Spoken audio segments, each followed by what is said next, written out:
Hello and welcome to Huskers HQ Overtime, presented by Tom Dinsdale. I'm Jack Sheard. With me is Husker beat writer Terry Douglas.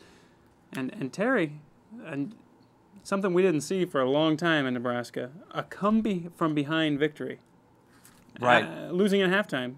Exactly, yeah. Nebraska comes back from a deficit against Baylor, makes some adjustments at halftime. Robert Griffin, as we talked about a lot last week, Baylor's talented quarterback, caused Nebraska a lot of trouble. Looked like he was ready to take it to the house about every time he got free on the edge. But Nebraska defense makes some adjustments, comes back, and pitches a shutout in the second half.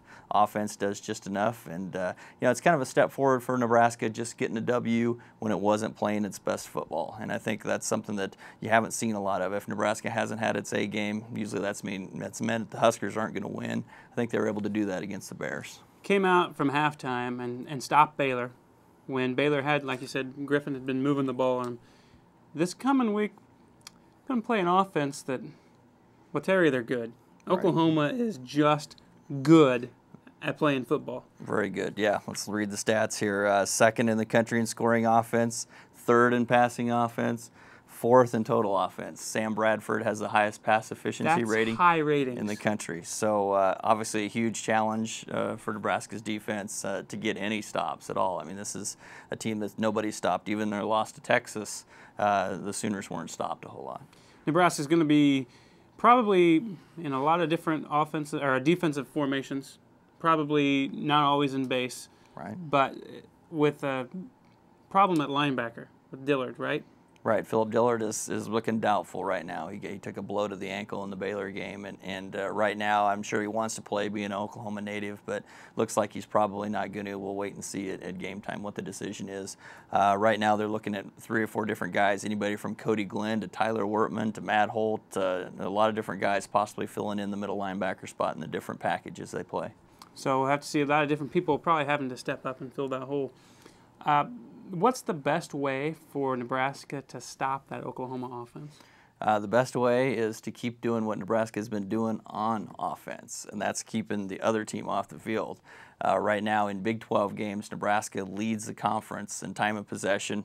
They're 4th nationally, and it's a formula that we saw at Texas Tech. Almost worked in a 37-31 overtime loss. Nebraska kept Tech off the field, and they certainly want to try to do that again this week. It hasn't necessarily been with the running game. The running game hasn't been a big part of this. It's kind of been a change-up, but a lot of short passes outside to Todd Peterson, Nate Swift. Keep the clock going, keep the chains going, and that's what they're looking to do again. That match, or those receivers out there, Peterson and Swift, seems like whenever Joe Gans is in trouble and he needs to get 5 to 7 yards, those guys are open. Right, they've been together for 4 or 5 years. I mean, even back on scout team days, those guys have been. They've developed a chemistry, and so and they'll all tell you. I mean, it's obvious. Obviously, it shows up on film. When Jans gets into trouble, he's looking for 87 and 17. Now, Swift got the record for receptions.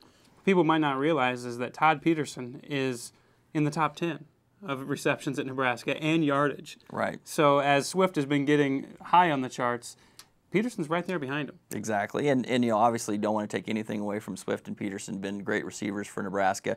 It's also kind of a sign of the times. Nebraska's obviously shifted to much more emphasis on the passing game. So there were many years where there were players who, if you had 20 receptions, you were going to be up for the club lead. So it's all changed now, and it's a whole different set of standards. Kind of like the steroid era in baseball. That's what it is with receiving and passing stats now at Nebraska. Not to say anybody's on steroids. Not saying. I'm just saying it's a whole different era. It's hard to compare the stats. So for Nebraska to keep the ball, I've been hearing this a lot this week, that this might be the opportunity here because Oklahoma's defense might be their weakness, which is funny to say with a defense that good, but when you listed all the stats of the offense, the defense maybe doesn't stack up as high. Plus, they're hurt. Right, exactly. Ryan Reynolds, the middle linebacker for Oklahoma, suffered a season-ending injury against Texas. They're still trying to adjust to that loss.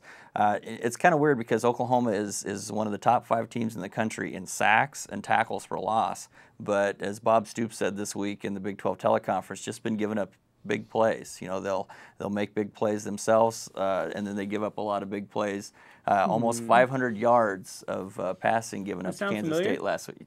Sounds very familiar. It's tough to play defense these days with the offenses and the sophistication and the spreads, and it's teams are gonna give up big plays. I mean, that's just a fact of life in the Big 12 now. So Oklahoma will give up big plays. Nebraska is going to keep the ball a long time so that Oklahoma's not on the field. And the final score is going to be Nebraska what? Well, let's. We were discussing this earlier. I'm going to throw a little stat out there. In Bob Stoops' era, he's now in his 10th season at Oklahoma.